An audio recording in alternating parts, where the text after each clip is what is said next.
O WB Guida é um fone que promete muita coisa e como vocês me pediram eu trouxe para o canal. Mas será que depois de praticamente 2 semanas usando ele ainda vale a pena?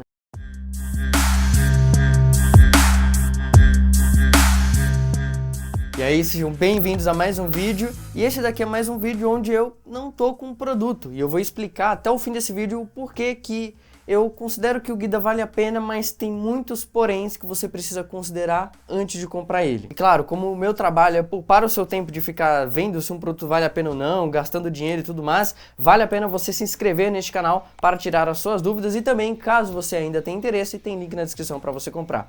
Acontece que o Guida, ele promete muita coisa, como eu mencionei no início, e algumas ele realmente cumpre, como por exemplo, a parte da bateria. Ele dura bastante e foi até um pouco angustiante, porque eu precisava fazer um vídeo sobre ele, eu já tinha todas as outras informações, só faltava essa da bateria e ele não desligava por nada, então dá pra você ficar ali uma semana ou mais. Isso que eu tava usando muitas horas por dia, em geral ali na média entre 6 e 10 horas por dia, então foi indo. A maioria das pessoas não vai usar esse tempo todo, então pode ser que você recarregue aí o seu WB Guida uma vez por mês, depende muito do seu uso. Então nesse quesito, ele sim, vale a pena demais e dificilmente ele vai ter alguma perda de bateria, assim, talvez depois de uns 2 anos de uso ele comece a ter alguma perda de bateria, como acontece com a maioria dos dispositivos mesmo. E agora que começa a entrar os poréns, o som dele é legal? É, mas aparentemente ele foi projetado para ficar funcionando mais no modo Ultra Bass, aquele modo onde as batidas são aumentadas, porque sem esse modo ativo, que inclusive em algumas propagandas é chamado de modo 3D, o que na verdade não tem nada a ver, eu já vou falar sobre isso, o áudio dele fica bem ok, fica ali chegando no bom. E eu digo isso por causa do valor. O WB Guida é um fone projetado para ser um pouco mais caro. Porém, a Webburgers, se é assim que se chama, eu ainda não peguei exatamente como é que fala corretamente, parece que eles não calcularam direito em que nicho eles queriam colocar este fone aqui. Se seria no intermediário premium, no intermediário, no de entrada, eu já vou chegar nesse ponto. Então, tem a parte do 3D, o áudio 3D. Algumas pessoas até me perguntaram, entre um Edifier W800 Plus, a versão Bluetooth, obviamente, e o WB Guida, qual que você recomenda mais? Eu recomendo mais o Edifier. Eu nunca tive um Edifier, eu conheço a marca só pelo que a galera fala mesmo, mas o pouco contato que eu já tive de experimentar eu vi que mesmo os de mais entrada, eles têm um apelo forte para o áudio. Então a Edifier tem o grande costume de deixar a construção, às vezes compromete um pouco da bateria, do conforto, mas o áudio deles, no geral, mesmo nos fones mais baratinhos, tende a ser muito bom. Então mesmo um fone de entrada da Edifier, ele vai ter uma qualidade de áudio muito bom. Já o WB Guida, como eu mencionei antes, ele parece que não tem uma posição firme de onde ele quer estar, em qual campo ele quer atuar exatamente. Por quê? Depois, olhando com um pouco mais de cuidado, eu percebi que eu realmente esqueci de passar uma informação para vocês a respeito do WB Guida, que pode ser, pelo menos é o que me leva a acreditar, que é o motivo dele ter um valor tão mais alto do que a média dos intermediários e intermediários premiums, que é o fato dele ter proteção contra água. Vou até olhar na propaganda aqui para não falar nada errado, o grau de proteção dele é IPX5 e você pode conferir nessa tabela que eu vou deixar bem aqui do lado, qual que são os níveis ali. O X em geral é uma proteção não especificada e o número é para indicar qual grau. O I é para proteção contra poeira e o P é proteção contra água. E como dá pra ver, tá no nível 5, então ele aguenta bastante a água. Você pode pegar uma chuva ali leve que ele não vai ter nenhum problema. O meu ponto é, se for exatamente isso que faz com que o valor dele suba bastante, acaba não valendo a pena. Por quê? Ao meu ver, essa é uma constatação minha, eu não fui atrás de nenhum estudo e eu também não sou o cara mais inteligente do mundo, eu tô só usando dados da minha vista, da realidade mesmo. A maioria das pessoas que compram um fone maior não tem a tendência de usar na chuva. Eu já observei isso bastante. Na verdade, a maioria das pessoas que compram um fone maior não tem a tendência de usar fora de casa. É pouca gente que gosta de usar fones maiores para fazer uma corrida, talvez para sair mesmo, no cotidiano, no dia a dia. Eu mesmo não gosto, eu acho que ele compromete compromete muito a audição e isso daí acaba tornando um pouco perigoso. Se você vai fazer uma caminhada, por exemplo, não escutar algum mau elemento chegando e por aí vai. Então eu não gosto de sair com fones grandes, então eu tenho a preferência por fones menores. Se eu quiser uma qualidade melhor, talvez ali um intra-auricular, aquele que tem as borrachinhas, para poder isolar mais e escutar ali e aproveitar mais o que eu quero ouvir. Inclusive, comenta aí, você concorda comigo? Fones maiores em geral as pessoas preferem utilizar dentro de casa?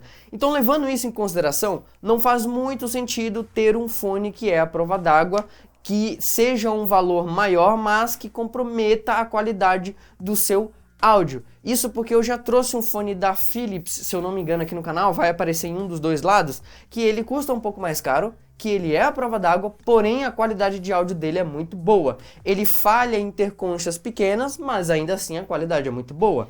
Esse daqui tem conchas maiores, mas ainda assim falha em ter uma qualidade de áudio muito boa. Fora que ele não é projetado para você fazer esportes. Você vai funcionar muito bem, mas com o passar do tempo você vai ver que vai acumular odor nas espumas e que você não tem a opção de trocá-las. Até porque deve ser até difícil de você encontrar elas no mercado. Mas isso seria resolvido se pudesse lavar essas espumas. E você também não tem essa opção, porque ele não tem aquele modo fácil de você retirar para poder lavar. Então eu não entendi aonde que o Guida quer se encaixar. É um intermediário premium, porque ele tem essa opção extra de ser à prova d'água.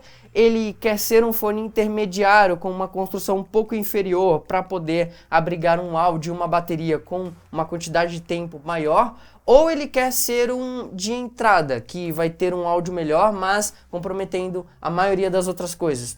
Eu não sei, até porque uma das coisas que faz toda a diferença pra mim é a parte de você poder virar ele, mexer um pouco na concha. O meu Onod tá carregando, então eu não vou pegar ele pra mostrar pra vocês, mas eu vou deixar um trechinho bem aqui do vídeo onde eu mostrei lá sobre o WB Guida ser bom, e lá eu falo exatamente isso, você poder mover ali dá um ganho de conforto muito grande, e o WB Guida peca demais nisso. Eu usei por uma semana e aquele fone não laceou as espumas dele de jeito nenhum. Ele continuava muito rígido. E mesmo eu que gosto de fones um pouco mais rígidos, achei que ele passou do ponto bastante. Então, de novo, eu não entendi. O WB Guida é literalmente o primeiro fone que eu realmente não entendi. Não sei onde ele se encaixa, não sei qual era o objetivo principal. Eu não entendi. Parece que ele é um fone que foi feito numa junção de ideias completamente diferentes. Pegaram uma carcaça mais simples, tipo um multilaser da vida para baratear ele, porém jogaram um áudio um pouco melhor, que só fica realmente melhor quando você ativa o modo Bass. Então ele necessita dessa função extra para funcionar, sendo que ele poderia simplesmente já vir assim direto, mas aí vamos adicionar ali uma proteção contra a água. As pessoas vão procurar proteção contra a água. E por último, vamos colocar uma bateria grande. Parece que essa é a impressão de como resolveram montar este fone aqui. E isso sem levar em consideração que muito provavelmente ele pode ser um produto white label, que é trazido lá de fora e aqui no Brasil eles colocam a marca WB e vão vendendo. Então, de modo geral, sim, é um fone que é bom, que eu acho que vale a pena sim você ter ele, desde que você encontre por menos de R$150. Disso daí para menos, até porque caso você esteja procurando um fone que seja aí a prova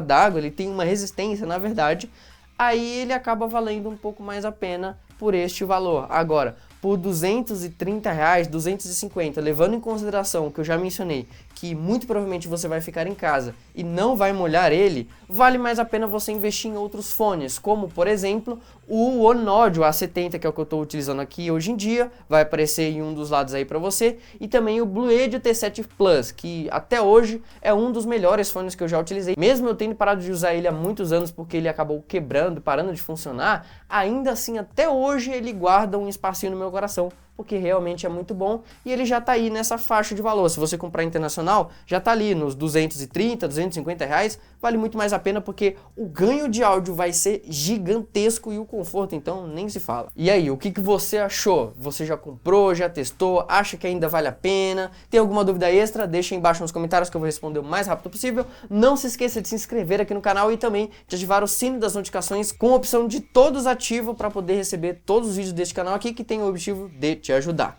Muito obrigado por assistir, aguardo você no próximo. Até lá!